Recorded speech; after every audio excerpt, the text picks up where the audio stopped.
Jesse James may be the most prolific outlaw in America's history, but he did not act on his own. Accompanied with his brother, Jesse formed the infamous James Younger Gang that would wreak havoc on banks and trains from Texas to Minnesota and everywhere in between. In less than a decade, the gang would unleash a barrage of over 20 robberies, netting a profit of over 200,000 American dollars. That's $4.5 million in today's money. However, all of this would come to an end during the Great Northfield Raid, where the gang discovered that Minnesotans fight back. I'm Jake Storielli, and this is Laughs from the Past.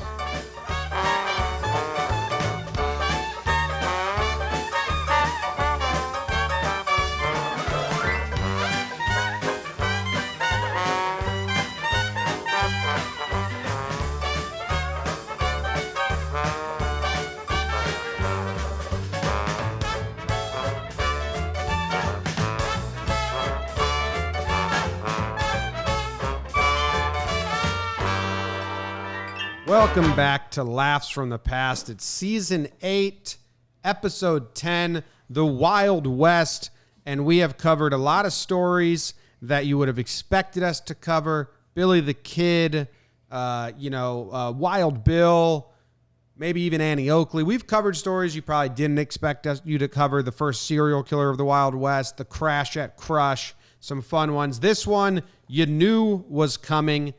It needs to happen.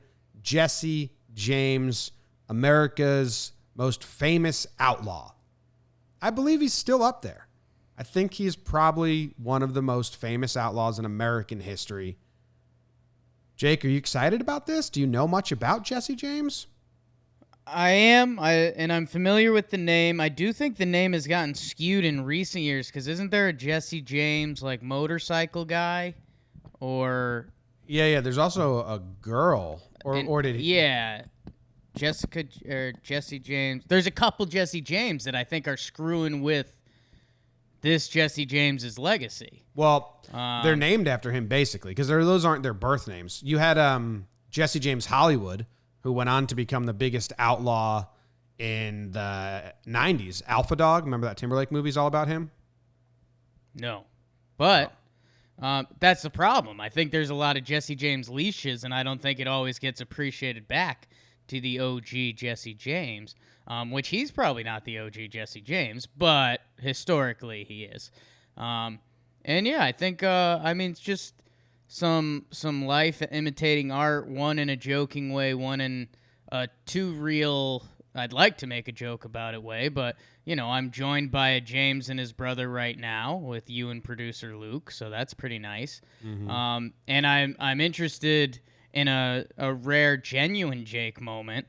The last sentence I read was Minnesotans fight back, and right now we have Minnesotans fighting back in our country as we record this right now. So I'm interested in tying it all together. Yeah, this is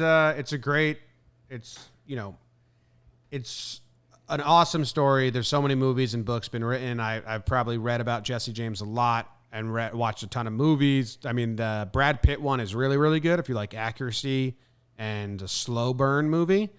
The Colin Farrell American Outlaws one, where Colin Farrell plays Jesse James, is a really bad movie, but I enjoy it immensely. There's like a childhood side of me where I always put it on, but not really true.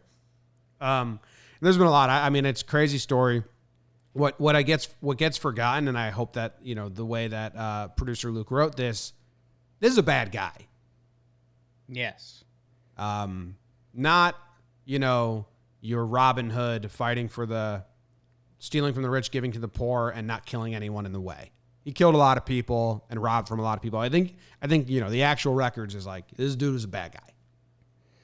Dude, and I'm starting to realize why you came down so hard on I forget which one it was, but the guy that only had one big robbery.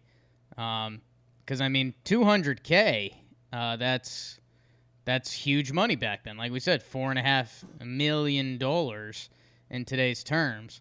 But yeah, who was that's that? why I forget who they're that was, Jesse but yeah, James he only had one. and the Just brothers gang. Yeah, You were the being James mean Younger to gang. that guy. Well, when you try to compare him to bank robbers, he just got lucky. He robbed. Who was that? Luke, do you remember? Again, Some net. earlier episode, he died by a tree or whatever. But James Billy Younger, the they Kid? robbed a lot. Sam Bass. Sam Bass can't sniff Jesse James' jockstrap. He doesn't want to. That's what I was trying to get across in the Sam Bass Oh, episode. he idolized him. We didn't have to give the bad guy precursor for Sam Bass. Yeah, because he was a bad criminal. Anyway, let's get right into the story because this is a longer Better one. guy. From the beginning of the American Civil War, the state of Missouri had chosen not to secede from the Union, but not to fight for it or against it either. Old Switzerland. Its position, as determined by an 1861 Constitutional Convention, was officially neutral. Missouri, however, had been the scene of much of the agitation about slavery leading up to the outbreak of the war and was home to dedicated partisans from both sides. In the mid-1850s, local Unionists and secessionists had begun to battle each other throughout the state, and by the end of 1861, guerrilla warfare erupted between Confederate partisans known as bushwhackers and the more organized Union forces, the Missouri State Guard, and the newly elected governor of Missouri, Claiborne Fox Jackson, who maintained implicit Southern sympathies. Were forced into exile as Union troops under Nathaniel Lyon and John C. Fremont took control of the state. Still, pro-Confederate guerrillas resisted. By early 1861, the Unionist provisional government mobilized a state militia to fight the increasingly organized and deadly partisans. This conflict, fought largely, though not exclusively, between Missourians themselves, raged until the fall of Richmond and the surrender of General Robert E. Lee, costing thousands of lives and devastating broad swaths of Missouri countryside. We talked about that when we did the whole episode on the Civil War, Bleeding Kansas, and all these states that tried to stay neutral. And then what happened is people moved there to give their position more bodies and more strength. So then it just became like a civil war within a civil war. Yes. Crazy. So that conflict rapidly escalated into a succession of atrocities committed by both sides. Union troops often executed or tortured suspects without trial and burned the homes of suspected guerrillas and those suspected of aiding or harboring them. Where credentials were suspect, the accused guerrilla was often executed, as in the case of Lieutenant Colonel Frisbee McCullough after the Battle of R.I.P. Kirksville. Frisbee. Great name. Bushwhackers, meanwhile, frequently went house to house executing Union farmers. Shitty thing, it's like not organized war. It's almost like organized war is way better than unorganized war. And especially the Civil War, which was kind of friendly, not friendly, the most prisoners of war, the least war crimes were committed when it was actually, the Union soldiers versus the Confederate soldiers. But in these states, it was barbaric. It was killing innocent people. It was torture methods. It was bullshit. So A lot of blood was spilled. Frisbee McCullough, tough break. Bushwhackers, man, I feel like that's a term that I read, once in a history book, like sophomore year of high school, and then I just hear about it as a drink after that. What's the drink? I think it's a famous drink in New Orleans. It's one of like the big, like walk around the streets bushwhacker. Okay. I like it. All right. So that's where Jesse James and his family were living. Missouri. I think Independence, Missouri, maybe. And let's go to their origins. The James and Younger brothers belonged to slave-owning families from an area known as Little Dixie in western Missouri with strong ties to the South. Zerelda Samuel, the mother of Frank and Jesse James, was an outspoken partisan of the South. Though the Younger's father, Henry Washington Younger, was believed to be a Unionist, Cole Younger's initial decision to fight as a bushwhacker is usually attributed to the death of his father at the hands of Union forces in July 1862. He and Frank James fought under one of the most famous Confederate bushwhackers. So, yeah. So, all right. These kids are young, right? And war breaks out in their state. And, the Younger gang, Cole Younger, his dad dies, right? He gets killed by a Union soldier, so you can understand that. Where these dudes cut their teeth, Jake, and I'm sure this is about to go, is William Clark Quantrill and Quantrill's Raiders. This dude was the, when you have like, hey, they just fell into the wrong crowd and got lessons from the wrong dude. That's this dude. Like, he's the king bad guy. And Jim, we're about to get into WCQ, but hey, let's get the doom and gloom out of here now because it's gonna come later. And let's give a shout out to Zerelda James, who's still on Wikipedia the #1 Zerelda that comes up. It's a great name. And by the way, she put in her time. She made it to 84 back then, which that's a huge number. 84, yeah. Dude, lived from 1825 to 1911. I believe that Jesse James' wife was named Zelda. We might find out later. Yeah. Maybe I'm wrong, but I think it was like Zerelda and Zelda, and I was like, that's crazy. Just the Z's running crazy. Some Ron Swanson Tammy shit. Jesse James began his guerrilla career in 1864 at the age of 16, fighting alongside Frank under the leadership of Archie Clement and Bloody Bill Anderson. Oh, dude, Bloody Bill's the guy. So Quantrill, Bloody Bill Anderson. Let's just read. He's the guy. They're both bad guys. But now I remember Bloody Bill, bad guy. At the war's end, PBA. Frank James surrendered in Kentucky. Jesse James attempted to surrender to Union militia, but was shot through the left lung outside of Lexington, Missouri. He was nursed back to health by his cousin, Zerelda Z. Mims. Z. So yeah, his mom and his wife both named Zerelda. Cousin is Zerelda, and she is the second Zerelda that does pop up on the Google search. Zerelda Mims. So she nursed him back to health. When Cole Younger returned from a mission to California, he learned that Quantrill and Anderson had both been killed. The James brothers, however, continued to associate with their old guerrilla comrades who remained together under the leadership of Archie Clement. It was likely Clement who, amid the tumult of Reconstruction in Missouri, turned the guerrillas into outlaws. So we didn't go much into the background of them with Quantrill's Raiders and Bloody Bill, but it was bad times. They were doing all that guerrilla shit, They were in it. They were in that Missouri first paragraph. Yeah.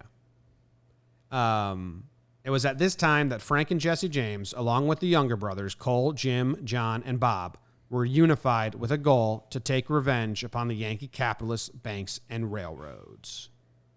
The Younger James Gang. The Younger Brothers. It's the James Younger game, but in the movie scene, the American Outlaws, they have a funny conversation about the name, and they're like, "Well, how come it's not the Younger James Gang? There's 4 of us, only 2 of you." And then the other member of the Younger family goes, "Well, how's that going to make sense, Bob? Who's the older James Gang?" They won't know who we are. It's a pretty good scene. The original crew. On February 12, 1866, a group of gunmen carried out one of the first daylight, peacetime, armed bank robberies in U.S. history when they held up the Clay County Savings Association in Liberty, Missouri. The outlaws stole $60,000 in cash and bonds and killed a bystander on the street outside the bank.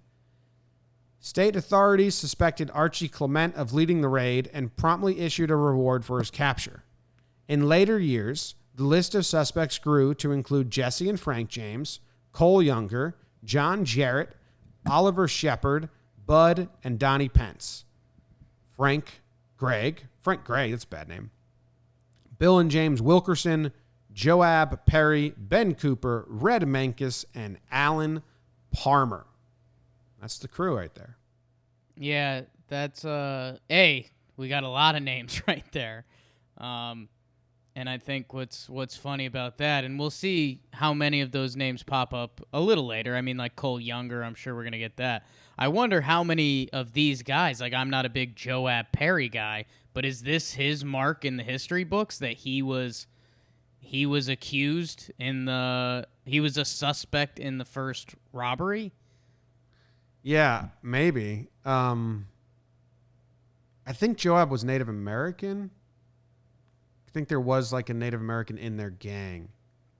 Like, I'm assuming that all these guys are gang people, but I think it would be funny if, like, James Wilkerson was just, like, the town blacksmith, and they're like, he was around the bank that day. Mm-hmm. I just Googled Joab Perry, and there's a passage from a book that comes up, Quantrill and the Border Wars, the book. Good read. Not a beach read, but a good read. Yeah, and it says that, like, you know, description of Joab Perry's flight. He rode into a pond to drink, got drink at a well, and escaped when guerrillas dispersed. So that's cool. Beautiful. He did a good job then, I guess. Joab Perry. Joab Perry broke from the ranks and galloped in a northeasterly direction, splendidly mounted with 6 excellent Colt pistols on his belt, his long golden hair flying back in the Kansas breeze. So Joab, Dream. Yeah, he's got good place in history.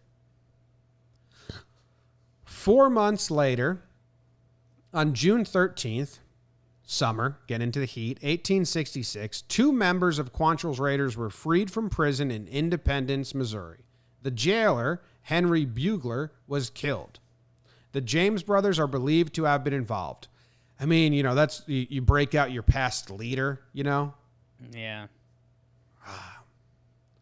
The crime began a string of robberies, many of which were linked to Clement's group of bushwhackers. The holdup most clearly linked to the group was of Alexander Mitchell and Company in Lexington, Missouri, on October 30th, 1866, which netted $2,000. Clement was also linked to Whoa, Jim! It didn't net them $2,000. $2,011.50. Thank you. Okay, That's my bad. very important that it is written that way. Clement was also linked to violence and intimidation against officials of the Republican government that now held power in the state. On Election Day, Clement led his men into Lexington, where they drove Republican voters away from the polls, thereby securing a Republican defeat. A detachment of state militiamen was dispatched to the town. They convinced the bushwhackers to disperse, then attempted to capture Clement, who still had a price on his head. Clement refused to surrender and was shot down in a wild gunfight on the streets of Lexington. So there goes their leader. Just partaking in voter fraud. Yeah. Get shot. I mean, hey, if you're a leader of a militia or, you know, a gang, whatever it is, I mean, you know you're probably going out and it's not going to be pretty when it happens. I mean, to have, you know, shot down in a wild gunfight in the streets of Lexington, I think that's kind of, you sign up for that when you become the leader of a gang. Like, that's a pretty good last sentence about your life. I mean, it's a very, like, easy, if I'm going out, like, you know, and then that's how he goes out. Yeah, he didn't go back to his farm and lay down with his dog or anything like that. He went down in the streets. Oh yeah. So with the leader dead, the James Younger gang is born, and we have a picture here of the whole crew. I'll put it on the screen for you. And you got Bob Younger, Jim Younger, Cole Younger, all chilling on top row. They're all looking... They have stogies or cigarettes? What is that? Let's just look at the top row. They're all looking wildly like different directions, I guess. I like the handwriting of whoever wrote this. And yeah, it looks like they got cigars in their mouths. Hand-rolled something, you know?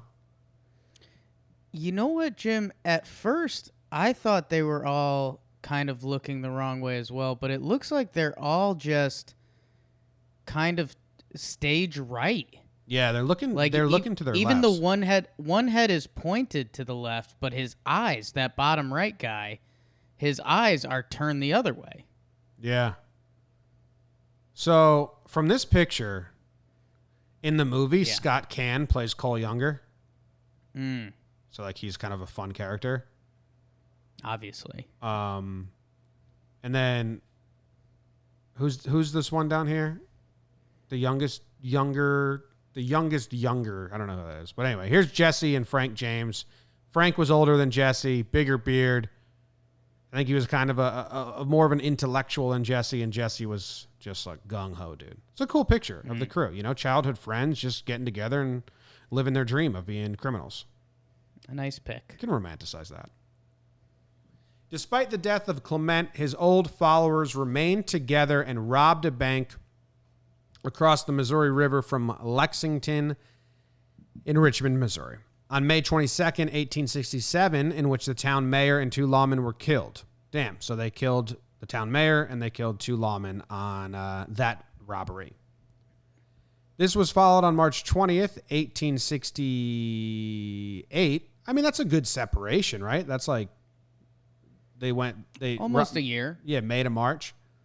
10 months. So in 1868, they raided the Nimrod Long Bank in Russellville, Kentucky.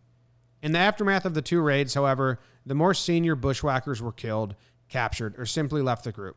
This set the stage for the emergence of the James and Younger brothers and the transformation of the old crew into the James Younger gang. John Jarrett and Arthur McCoy were mentioned in numerous newspaper accounts, so they were likely active in the gang activities up to 1875. Yeah, I did think there was more than just the 6 of them. Yeah, and that's from that sentence, and it's for me, it's connecting the dots of like, okay, so we had some of the older guys, like some got killed, some got captured, jail, whatever, or some simply left the group, which I think is a good throwaway line. But there's a couple dudes that were like, hey, these the James bros and the Younger cats, like, they're the guys now. And I don't really want to listen to them. They're kind of young and crazy. Like, next time we go for a raid, I think I'm just going to keep running straight on the horse, and wherever I land, I land. Yeah, I like that. Wonder if they regret it. There's a lot of money to be made. You know, it's like someone got out at the right time. One of the gang. Yes. Like, one of them ended up, 65 years old on a farm and, told the kids around town, like, yeah, I was part of that gang one day. Dude, I think they all actually do, if I remember. Well, no, some of them die, but I think Frank James might get out in time. I don't know. Let's see. The gang starts to strike.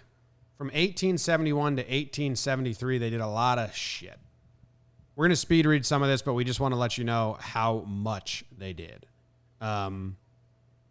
On December 7th, 1869, Frank and Jesse James are believed to have robbed the Davis County Savings Association in Gallatin, Missouri.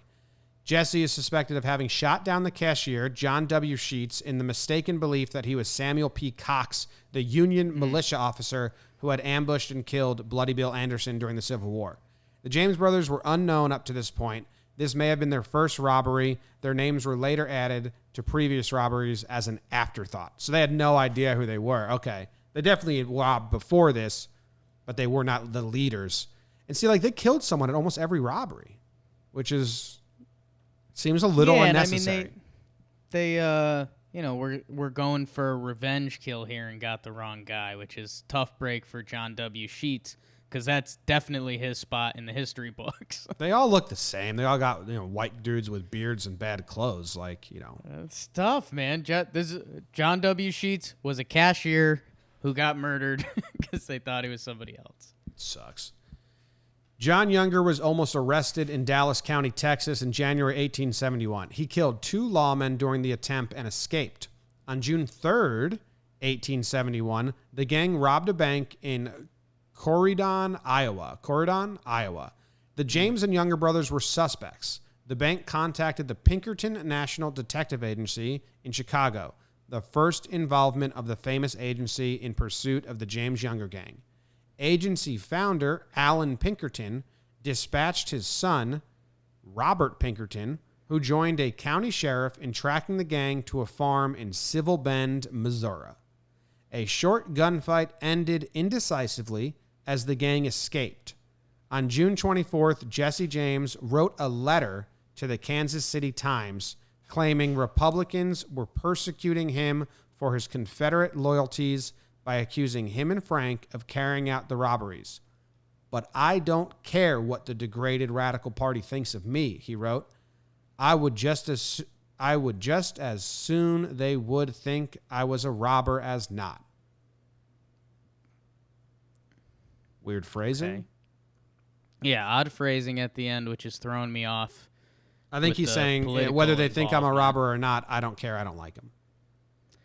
Yeah, so we're okay. We're getting political, Jesse James. Cool. And I don't know, good movie scene. Alan Pinkerton dispatching his son to go find the James gang. A lot of pressure on the son. Gotta, make that all right, proud. boy.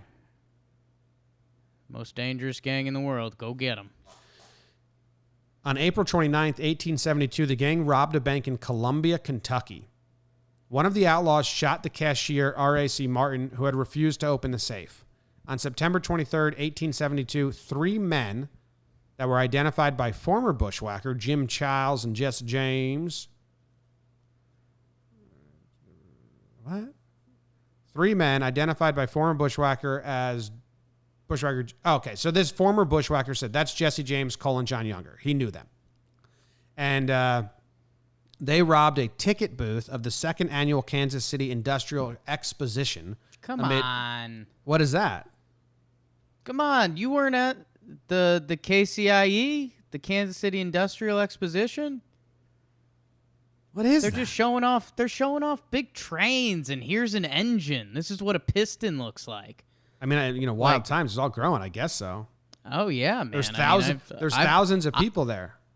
When I was in electrical supply and distribution, I guarantee you I attended more boring events than the Kansas City Industrial Exposition. I'm going to Google it. Yeah.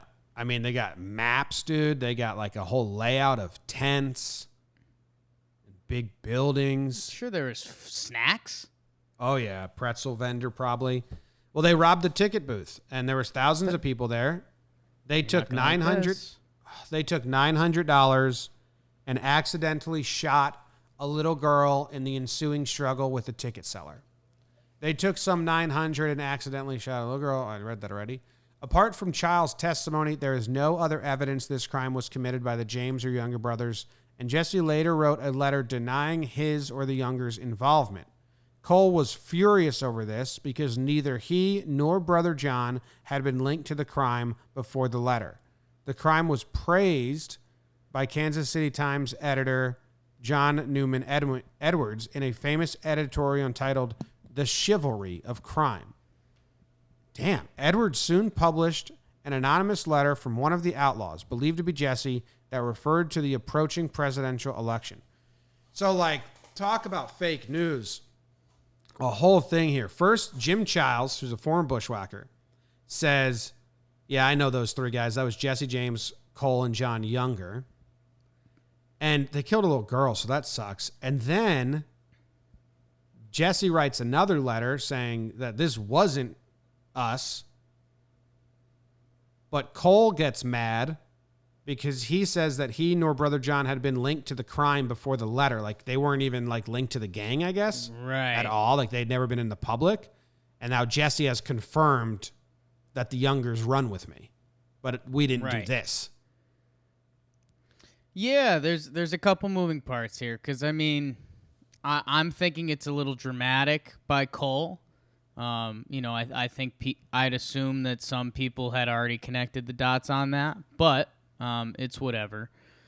B, yeah, we've got a classic he said, she said, where, a guy that knows them claims it was them, and then, but who knows? Who knows what he's got in his back pocket? Maybe that guy's a double agent or something, and some of his buddies did it, and they said, dude, we can just blame it on the James gang. At the same time, he's a suspect. I think he did. Yeah. So we've got a he said, she said, And more importantly, John Newman Edwards, your guy for the KC Times, more importantly, he was going to come out and write the Chivalry of Crime article anyways, because that's a badass title. The Chivalry There's of Crime. no stopping that. So this John Newman Edwards guy is about to make them into heroes. And then he publishes a letter that's believed to be from Jesse, but maybe not, that says, "Just let a party of men commit a bold robbery, and the cry is hang them. But President Ulysses S. Grant and his party can steal millions, and it is all right. They rob the poor and rich. We rob the rich and give to the poor." So going for the Robin Hood shit.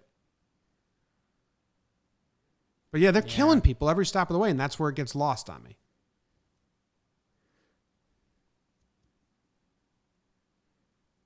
Yeah. On May 27th, 1873, the James Younger gang robbed the St. Genevieve Savings Association in St. Genevieve, Missouri. Is that St. S-T-E? I don't know what that is abbreviated for. Steam? Let's see. Let's click on it. Yeah, it looks like the French version of Saint. There's an E on the end of ST, which is throwing us through a loop right now. Yeah, all right. So they robbed the St. Genevieve, Missouri Savings Association. As they rode off, they fired in the air and shouted, "Hurrah for Hildebrand! Samuel S. Hildebrand!" Oh, you can do better than that. Give me a real one. "Hurrah for Hildebrand!" That's what they said. "Hurrah for Hildebrand!" Samuel S. Hildebrand was a famous Confederate bushwhacker from the area who had recently been shot dead in Illinois. Arthur McCoy had lived in the area and knew it quite well. He was likely involved and may have been the planner and leader. All right, Arthur getting some pub. Appreciate that. I'm sure he's happy. On July 21st, 1873, the gang carried out what was arguably the first train robbery west of the Mississippi River, derailing a locomotive of the Rock Island Railroad near Adair, Iowa. Engineer John Rafferty died in the crash. The outlaws took $2,337 from the express safe in the baggage car, having narrowly missed a transcontinental express shipment of a large amount of cash. On November 24th, John Newman Edwards published a lengthy glorification of the James brothers, Cole and John Younger, and Arthur McCoy in a 20-page special supplement to his newspaper, the St. Louis Dispatch. Most of the supplement, entitled "A Terrible Quintet," was devoted to Jesse James, the gang's public face, and the article stressed their Confederate loyalties. So this guy's just pumping him up. Hype man. Yeah, they keep saying he's the hype man, but it feels like these article titles are bad things. It feels like a SNL sketch in my head a little bit right now, because they keep saying, like, oh, this KC writer's on his side, but the two headlines are Chivalry and Crime, which, okay, basically... I mean, chivalry is kind of... That means like the honor of crime. He's saying these are honorable. Right, but I mean, but a terrible quintet. I mean... Yeah, but I think he's saying, like, I don't know. They're bad? Yeah. That's what that means? They're serious? I don't know. So the gang grows bolder. In January of 1878, the outlaws were suspected of holding up a stagecoach in Bainville Parish, Louisiana.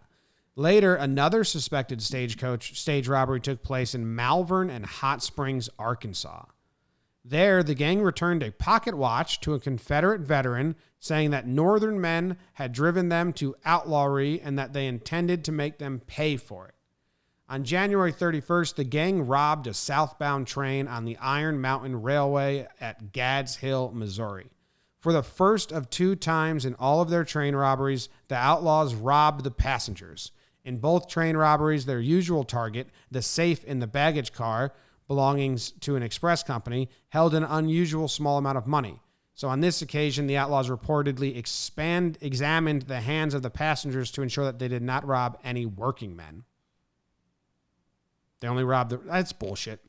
What these guys have going for them, they're using the war. Like, these guys were going to rob people no matter what, but they get to use the war, Everyone can take advantage of a crisis, and they're using this to, give fake reasons. It's a good. This is why we're doing it. Good strategy, almost, great PR. It's a little look at my right hand, and I'll jab you with the left hand. I mean, if you're on that train and the gang is checking out hands to see who's got working hands and who's got, you're probably like, rubbing some dirt on yours real quick. It's tough, if you're like man. 10 down the line, just what like if you sitting were on them, licking them, wrinkling them. You're ahead of the game, and maybe like that's your one thing. Maybe you're a gentleman of the future, and maybe you like dipping your hands in candle wax, and you're like that's your one pleasure. Now you're on the train, and you're like, damn it. I work the fields every day, but I also take great care of my hands. Like, that's why I married my wife, Gefilda, because she's great with candles, and I dip my hands in there after a long day. It's my one treat. You have to trust me on this. Yeah. The Adams Express Company, which owned the safe robbed at Gads Hill, hired the Pinkertons to track him down.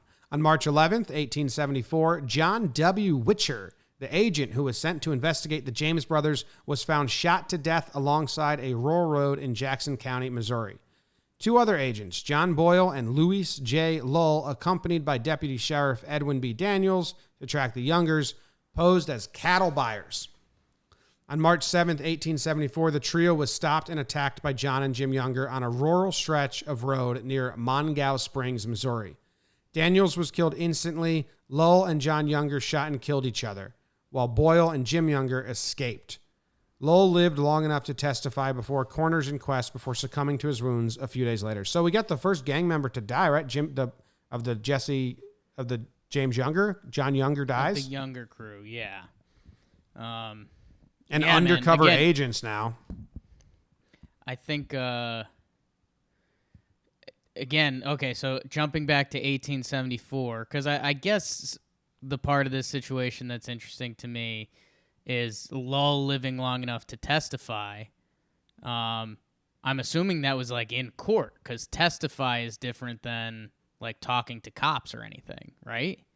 I don't know. Maybe you bring a judge and he asks some questions and they can say that he testified. I don't know what the legalities around the word testify is. I didn't have him going to a courtroom. I kind of did, and I thought that was cool. And I that's why I was questioning, because I could see that not being a real thing, but I could also see them being like, hey, let's bring this to the judge right now because this guy's about to croak and he saw it. Like, that sounds like a very 1874 situation. They wheel him in there. It says in a law court. But then it says also you can just serve as evidence or proof of something existing before the case. So I don't know if you have to do it in law. I'm sure there's roundabout So maybe ways. It's a little column B, column A, column B. Wheeled him into court. Yeah, that was him. I'm going to go die now. Yeah, peace. John Brown did like his whole court from a deathbed.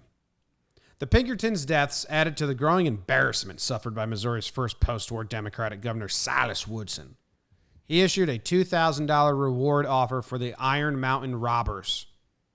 Come on. This is a James Younger gang, dude. I mean, that just shows, political ineptness. Like, you blew it right then. You're basically giving them, someone runs up onto them and says, hey, are you guys the Iron Mountain robbers? And, Cole Younger goes, no. Okay, never mind. We're looking for them. Just dumb. Jeez. Well, they usually offered $300 and he offered $2,000, so that's a bit serious. He also persuaded the state legislature to provide $10,000 for a secret fund to track down the famous outlaws. The first agent, J.W. Ragsdale, was hired on April 9th, 1874. On August 30th, 3 of the gang held up a stagecoach across the Missouri River from Lexington, Missouri, in view of hundreds of onlookers and on the bluffs of the town. A passenger identified 2 of the robbers as Frank and Jesse James. The acting governor, Charles P. Johnson, dispatched an agent selected from the St. Louis Police Department to investigate. The gang next robbed a train on the Kansas Pacific Railroad near Muncie, Kansas. On December 8th, 1874, it was one of the Outlaws' most successful robberies, gaining them $30,000. William Bud McDaniel was captured by a Kansas City police officer after the robbery and later was shot during an escape attempt. Tough break for Bud, but great break for the gang. Now they don't have to give Bud his cut, and the $30,000 grows larger into their pockets. Yeah, sorry, Bud. Sorry. Miss you. On the night of January 25th, 1875, Pinkerton agents surrounded the James farm in Kearney, Missouri. Frank and Jesse James had been there earlier, but had already left. When the Pinkertons threw an iron incendiary device into the house, it exploded when it rolled into a blazing fireplace. The blast nearly severed the right arm of Zerelda Samuel, the James boy's mother. The arm had to be amputated at the elbow that night and killed their 9-year-old half-brother, Archie Samuel. So Pinkerton's playing dirty, man. Hey. I mean, this is the first, big punch thrown by them. I mean, we've had a couple guys drop off in robbery attempts, but they came to their mama's house, threw a bomb in there, clipped mom's arm, and killed their half-brother, Arch. This is the first big fuck you. It's on. Yeah. And, I think Mama James was kind of a badass. You see this picture of her? She's the most badass. She's my favorite Zerelda ever. Ooh. Okay. Maybe Zerelda Mims will come for that title? No. You don't think so? Because she's pretty ride or die chick as well. But, I mean, look at this picture of her. Look at her face. Yeah. I mean, this is me. That is the perfect reverse smile. Yeah. Oh, yeah. Okay. I mean, if you flip that upside down, that's how you would draw, a one-line smile. Mm-hmm. No arm, half an arm, so... She's pissed, man. 9-year-old son dies. That's fucked up. Pinkerton's coming for blood. Now you pissed off the bad guys, which, do you want to do that? Do you not want to do that? Maybe you want to coax them out, so we'll see what happens. On April 12th, 1875, an unknown gunman shot dead Daniel Askew, a neighbor and former Union militiaman who may have been suspected of providing the Pinkertons with a base for their raid. Alan Pinkerton then abandoned the chase for the James Younger gang. Wow. What? I mean, you went and you blew up their house, you hurt their mom, you killed their brother, so they shoot the informant that they think told you where they lived, and now Alan Pinkerton just abandons the chase? Super soft by Alan. And yeah, I mean, I'm thinking there's a little unknown there where it's they left a note that was Alan Pinkerton will die next, and he's like, okay, I'm out. Yeah, or Alan's just so disappointed with his son. You couldn't find him, so you killed their 9-year-old brother. You are pathetic. You do not represent the Pinkertons. I disown you. That's not what a Pinkerton does.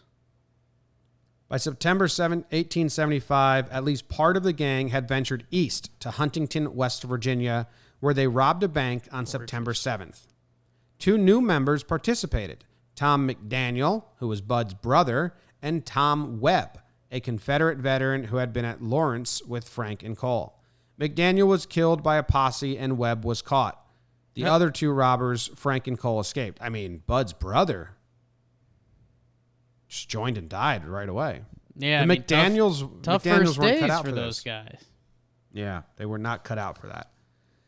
Also in 1875, the 2 James brothers moved to the outskirts of Nashville, Tennessee, probably to save their mother from further raids by detectives. Once there, Jesse James began to write letters to the local press, asserting his place as a Confederate hero and a martyr to the radical Republican vindictiveness.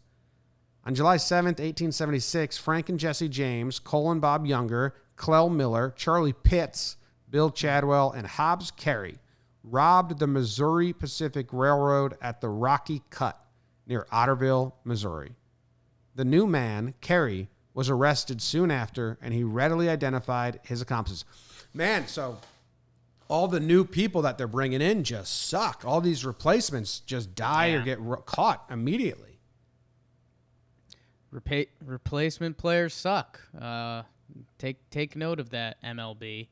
Hobbs Carey. Hobbs Carey is a phenomenal name. Good baseball player name while we're there. But yeah, no, I haven't seen a lot of the movies or documentaries, but I would have a nice scene where Tom McDaniel and Tom Webb come in peacocking pretty hard and be like, "Well, boys, you got reinforcements now," and then they're like killed instantly. Yeah, not cut out for the life, man. Few are. Rocky Cut near Otterville, Missouri. I mean, that's. Just I think great if I names, lived, right? I think if I lived in the late 1800s and I was told there was a place called Rocky Cut near Otterville, Missouri, I think that'd be my pilgrimage. You think it still exists? I mean, I'm about to punch it into the Lugal machine and find out. Like, does Ottersville still exist? I mean, yeah, everything that comes up is obviously about the James Gang. Let's see, Otterville, Missouri. Yeah, it's still a town. Looks like there's a nice conservation area. Population 449. So If you could look at the terrain of Ottersville, would you be like, oh, there's Rocky Cut? let's see. If I zoom out. No, I don't know what Rocky Cut is. Okay. Would have been cool if you were like, there it is. I know. If I zoom in, it looks like we're a high school, bank, funeral home. Yeah, that's First Baptist Church. Nothing? Yep. And Dion's Otterville Inn. So next time you're there, no free ads, but go tell Dion I sent you. Okay. I will. All right. So let's just recap everything before we get to the final robbery. The total amount, let's see, how many were there? We're at 1, 2, 3, 4, 5, 6, 7, 8, 9, 10, 11, 12, 13, 14, 15, 16, 17, 18, 19 robberies. And 19 robberies over like a 10-year span. Some big ones, though. I'm not going to do all the math. Do we have a total here? 15 6. plus... I'm at 25 plus 55. It's 80, 10, 90. 200,000. 200,000. Okay. So, the Great Northfield Raid, Jake. They want to take their talents elsewhere, get out of the South, more money in the North where people actually use their banks and store money in the bank. In the South, no one trusted the banks. Right. So, here we go. The Great Northfield Raid. At this point, the gang was tied to a string of bank, stagecoach, and train robberies throughout Arkansas, Iowa, Kansas, Kentucky, Missouri, and West Virginia. Gang members came and went, but in 1876, the Jameses, Youngers, Bill Chadwell, and possibly Bill Stiles, Charlie Pitts, great name, Clell Miller, found themselves in Minnesota. They needed to avoid Missouri for a time after a gang member was arrested and made a full confession following the successful Rocky Cut robbery. Minnesota was the last place the authorities would expect to find them. The gang had a knack for picking such places. Yeah, I was going to say, something we've seen along the way, you noted the timing of a couple things. They've been spaced out pretty well. Mm-hmm. Like just when things kind of go cold and you start forgetting them a little bit, they strike again. And it's different locations. I mean, we're, going back to that map, the first 4 were Missouri, but then it's Kentucky, Iowa, Arkansas, Texas, West Virginia, Kansas. So they did a really good job of that, which normally we would end up being hypercritical of someone because we're like, wait, you tried to rob again the next day?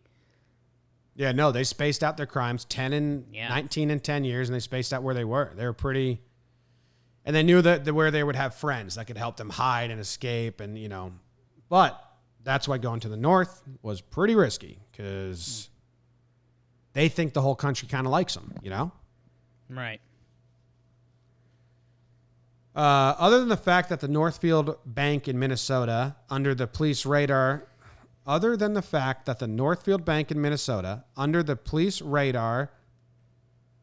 was under the police's radar, there may have been another motive. To punish Aldebert Ames, former Union general and Reconstruction governor of Mississippi, hated by many Southerners. Ames and his father-in-law, radical Republican Congressman Benjamin Butler, wow, hey, both had money in the Northfield Bank in Minnesota. How do they find out all that information? A lot of information. Bob Younger told a reporter that the raid in Minnesota was not intentional. They came for pleasure, but learned ex-governor Ames had money in the Northfield Bank. One of the boys had a spite against him, and so the robbery was planned and to pay expenses. Bob would also state that because Northfield only had one bank, they believed that more funds were concentrated there. As Bob makes clear in the quote above, the gang did not learn about Ames until after they arrived in Minnesota. You know what? If that's true, it adds up, and I appreciate it a little more. Because, you know, if they found out he had money in Minnesota, that's what we were just saying. How do they know that? Like, what? They're that vindictive and petty? They just want money.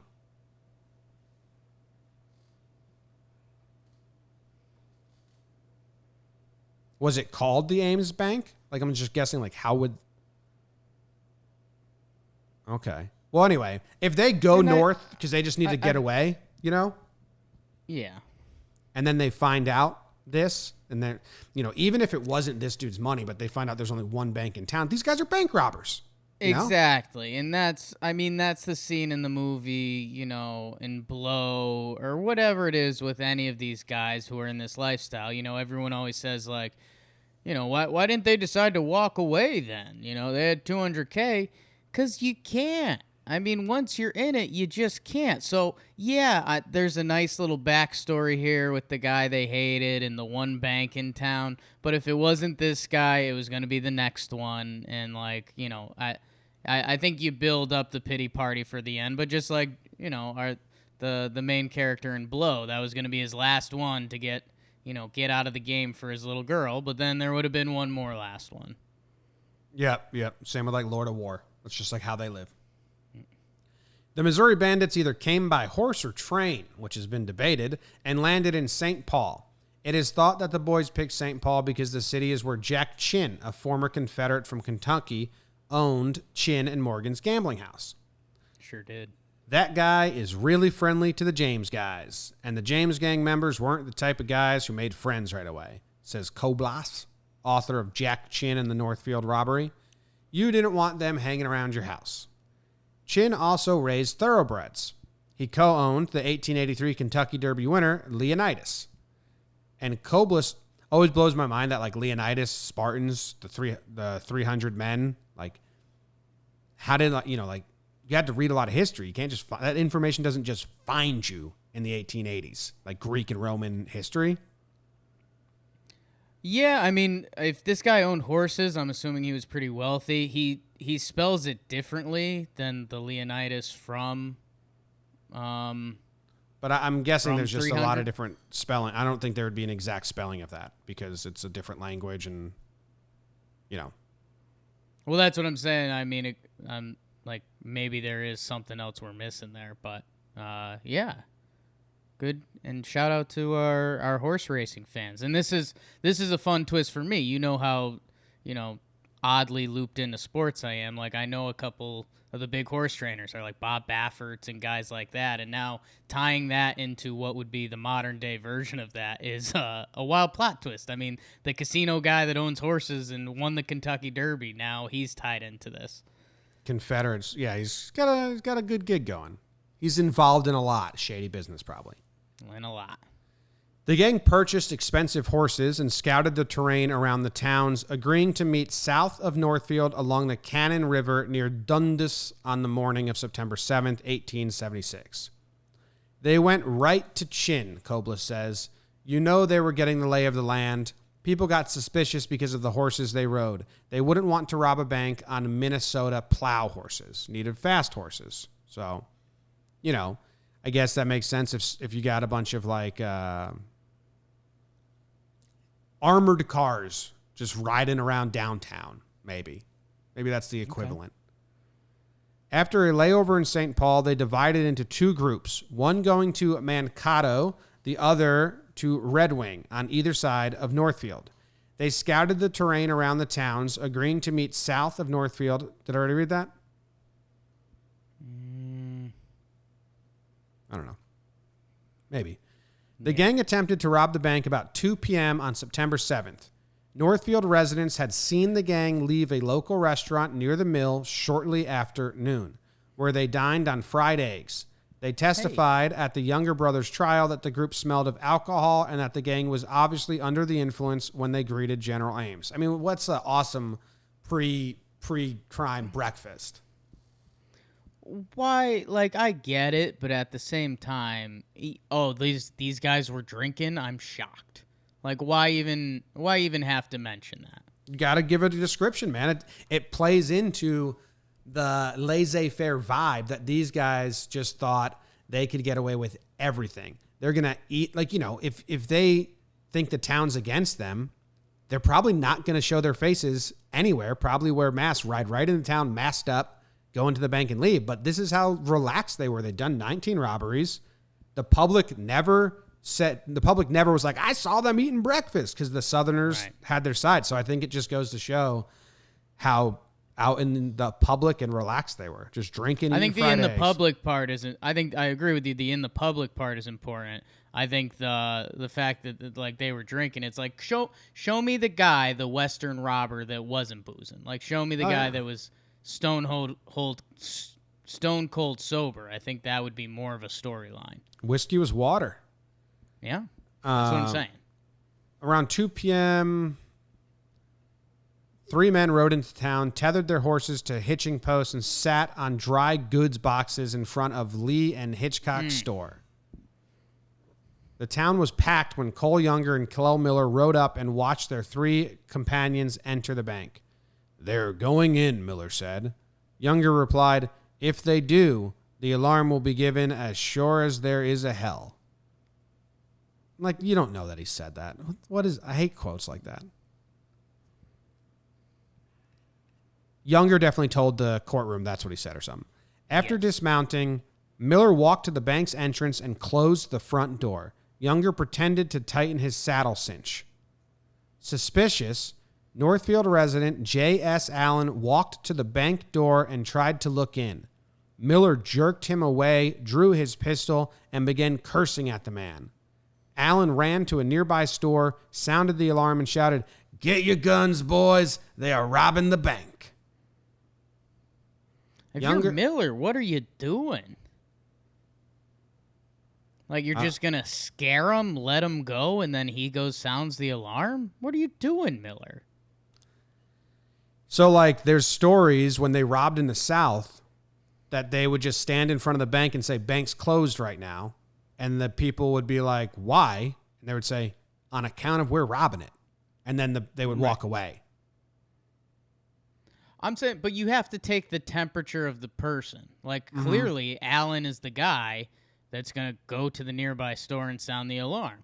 If you've got a person in front of you who's shaking, about to shit their pants, you just say, hey, now, we're robbing this store. You're going to have to leave. Allen, I think, gave off a different vibe. Yeah, well, he said he was just peeking in the windows, right? Who knows? They just didn't think the public would ever be an enemy to them. Right. Younger and Miller mounted their horses. Other outlaws galloped to the scene, shooting, shouting, trying to scare off the residents. Instead, the residents prepared to fight. This comes as no surprise. 10 years of successful bank robberies, many on precisely the same model as used in Northfield, had taught the public that these things happened and gave them an idea of what it looked like. When the first cries of robbers in the bank went up, the people of Northfield got it immediately. Shooting from behind cover, the people of Northfield poured deadly fire onto the outlaws. During the gun battle, medical student Henry Wheeler killed Miller, shooting from a third-floor window of the Dampier House Hotel across the street from the bank. Another civilian named A.R. Manning, a lot of initial names, who took cover at the corner of the Skyver building down the street, killed Stiles. Other civilians wounded the younger brothers. Cole was shot in his left hip. Bob suffered a shattered elbow, and Jim was shot in the jaw. That sucks. The only civilian fatality on the street was 30-year-old Nicholas Gustafsson, an unarmed recent Swedish immigrant who was killed by Cole Younger at the corner of 5th Street and Division. Cole Younger yelled at the bank door, "For God's sake, boys, hurry up. It is getting too hot for us." Inside, things weren't going well either. There's a little diagram here. Yeah. So here's a diagram. What we got? We got a director's room and a stove, and by the rear of it, the vault's right in the middle. Oh, I see. So this is just like the counter. Yeah. And the teller's right in the middle. Okay, simple layout. I like it. Vault door, vault, safe. It's kind of cool. What's the director's room? It's just the back office, you think? Yeah, I guess so. There's a stove in there. Yeah, that looks like the hangout area. Maybe you did some meetings in there. Maybe you tried to get a loan there. I don't know.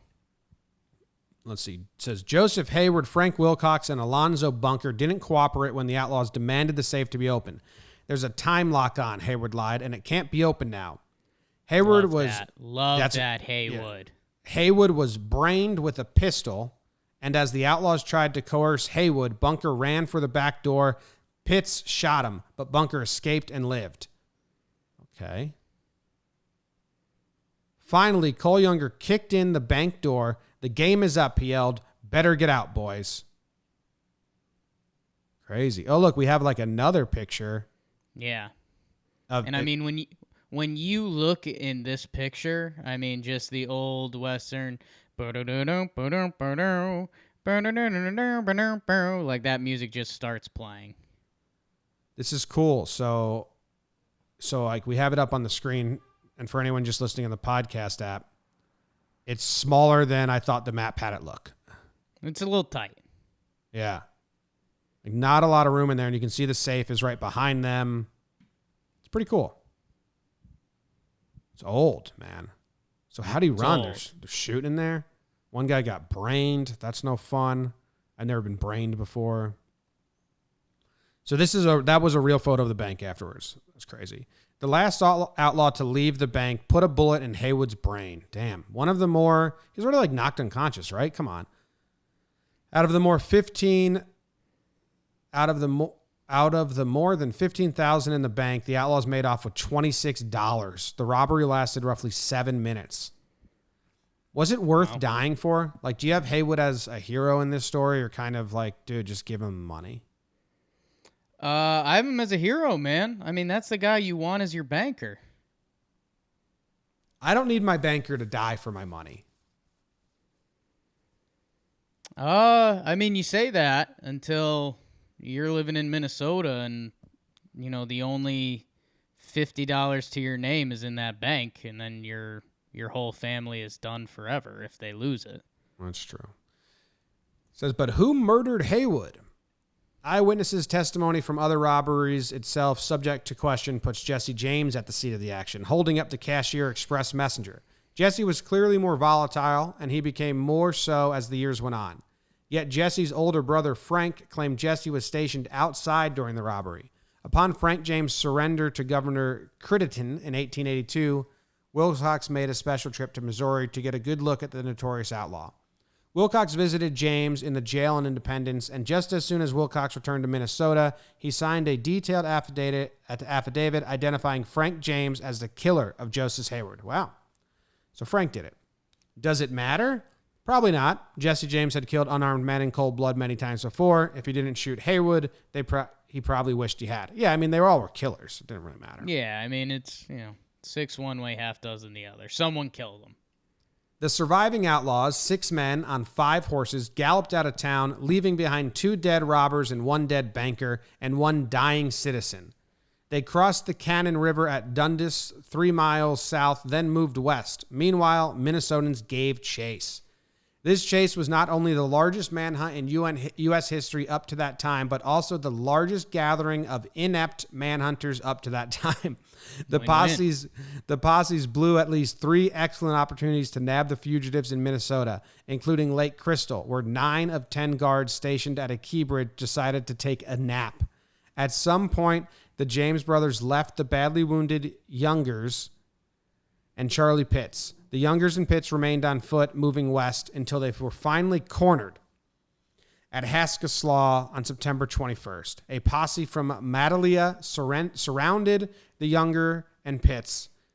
Sheriff James Glipspin asked for volunteers, and he and 6 men, the original Magnificent Seven, entered the thicket.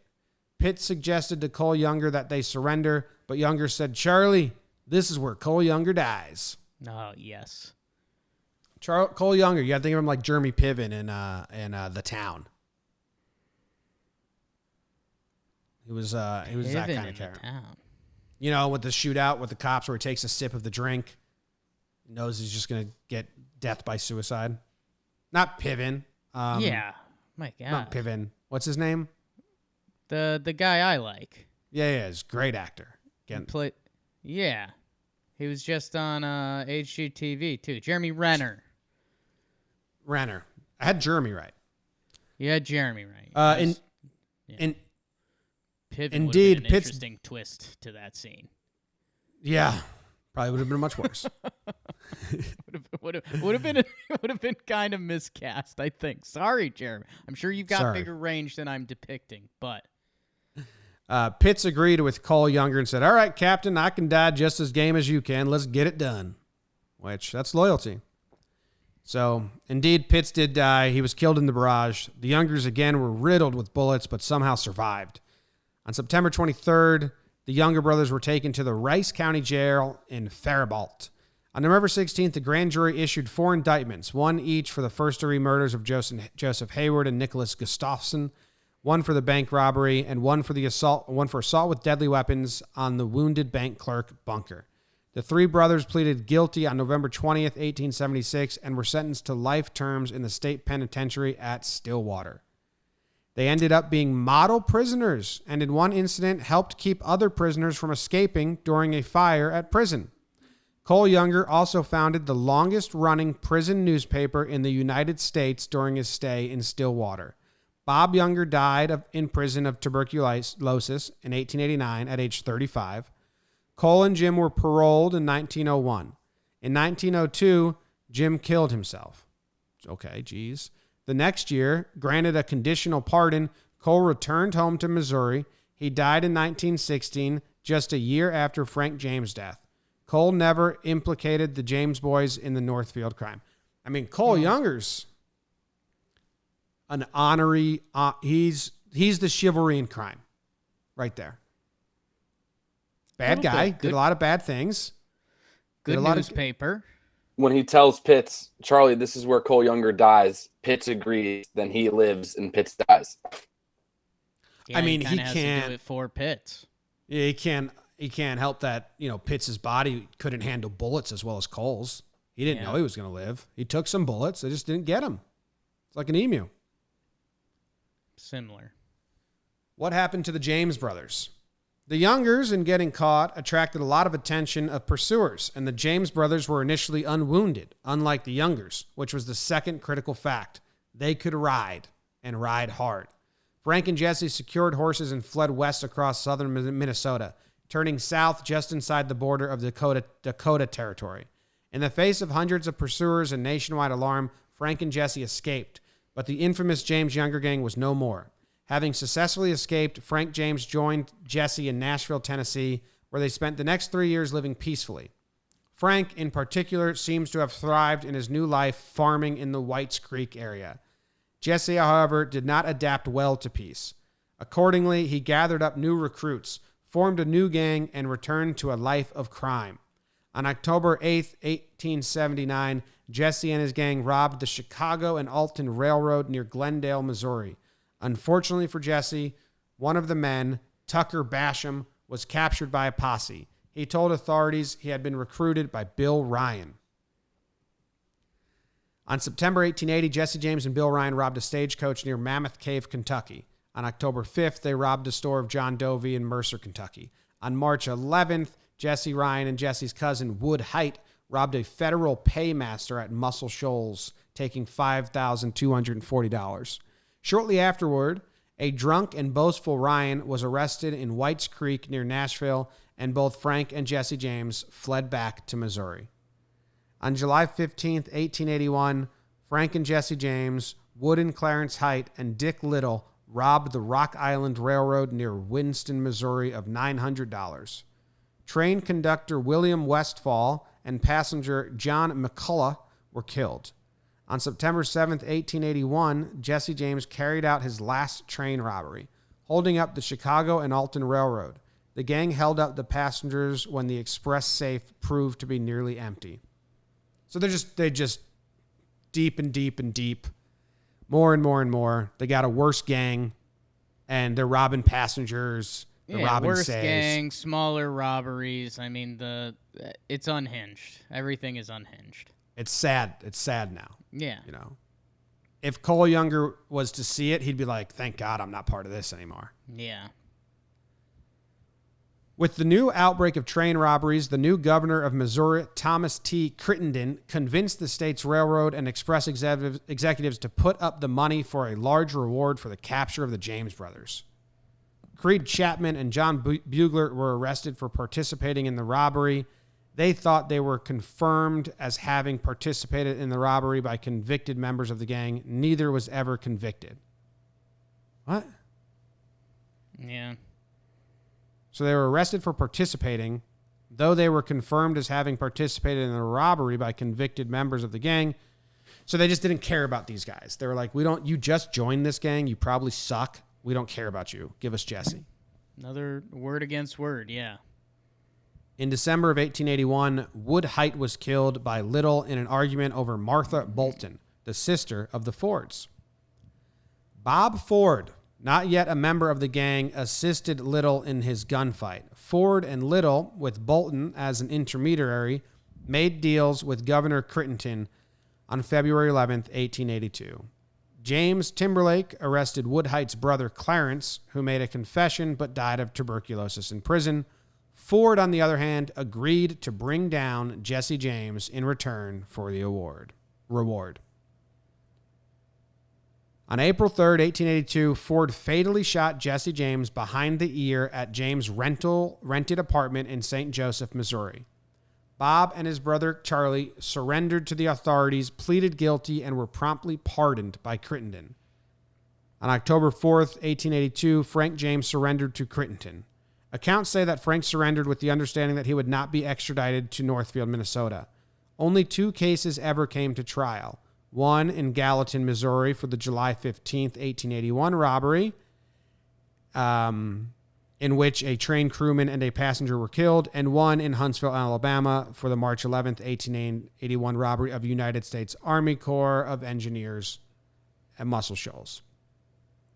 Frank James was found not guilty by juries in both cases. Damn.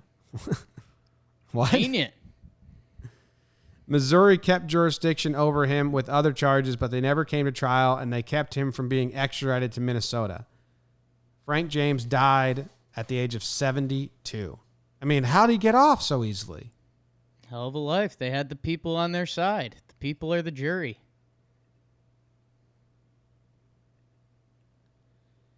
After his death, Jesse's mother charged Taurus a quarter for pebbles taken from his grave.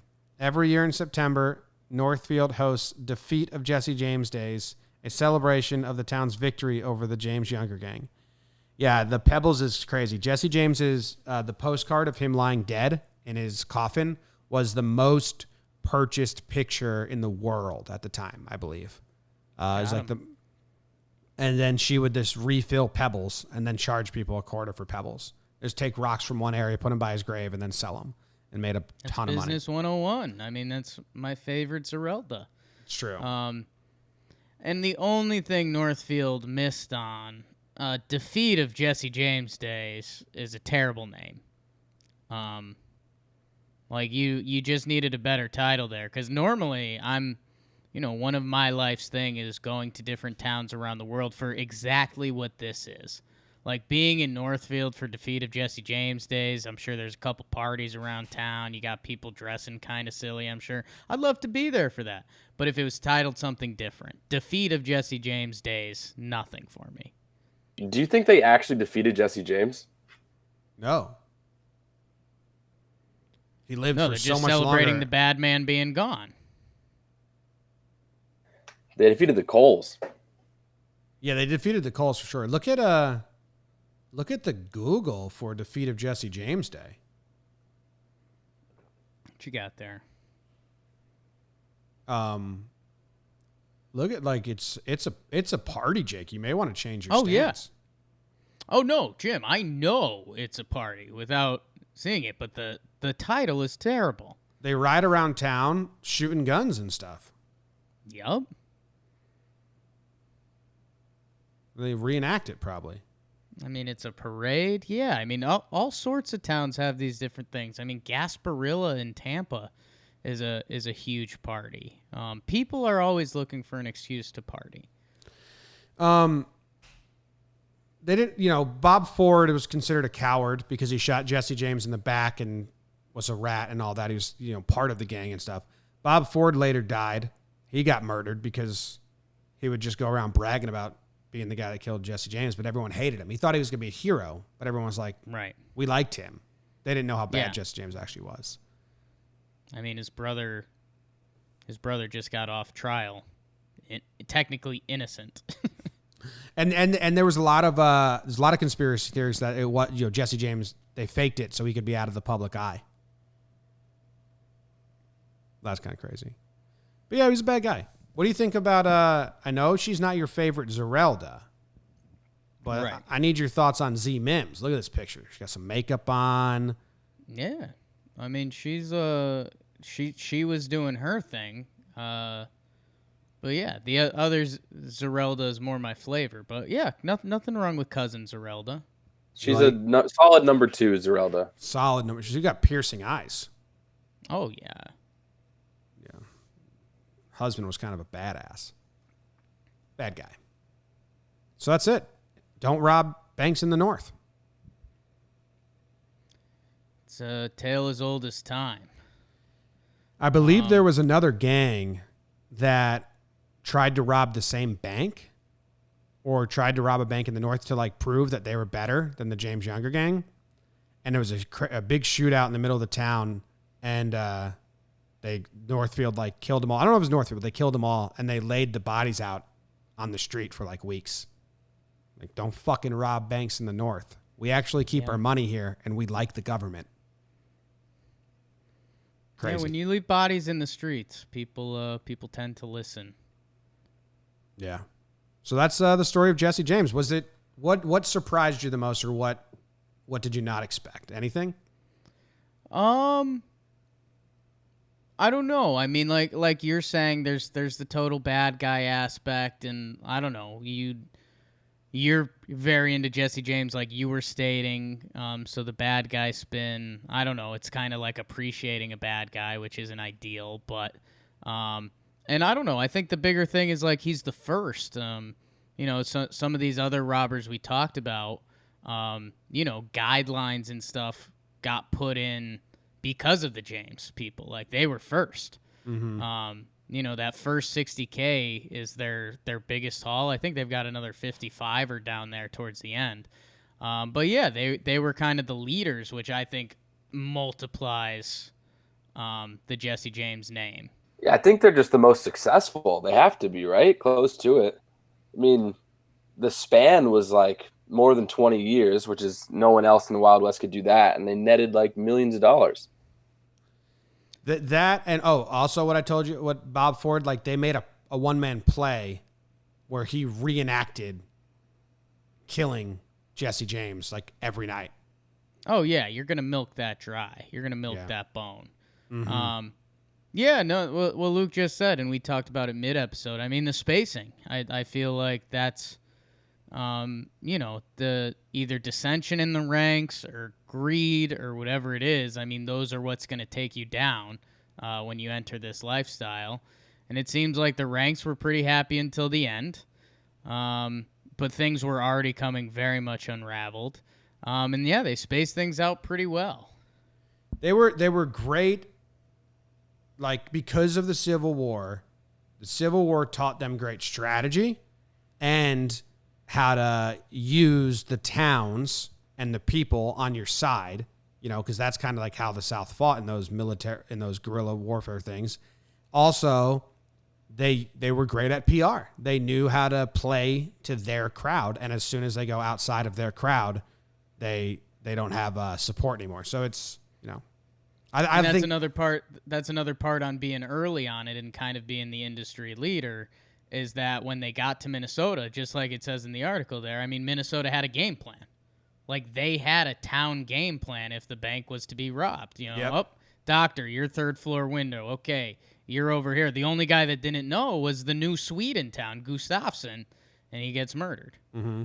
There's also a lot of thoughts, and here's like a drawing of the murder of Bob Ford. There's also a lot of thoughts that Jesse knew his time was coming because he took off his guns and turned his back to Bob Ford and started cleaning a window. And some historians think that it was him saying, all right, like, you've got me, or, Ready for this. Let's just do it. Well, who knows, but yeah, crazy story. Awesome. Awesome story. I just think people idolize him. Sometimes they think he was actually giving back to the poor. He wasn't. Right. He wasn't. But cool. That's the story of Jesse James. Thank you guys very much for listening. We'll be back. We got a couple more laughs from the past season 8, right, Luke? We got a couple more Wild West. We're going to keep rolling with it. Yep. Awesome. See you guys next week.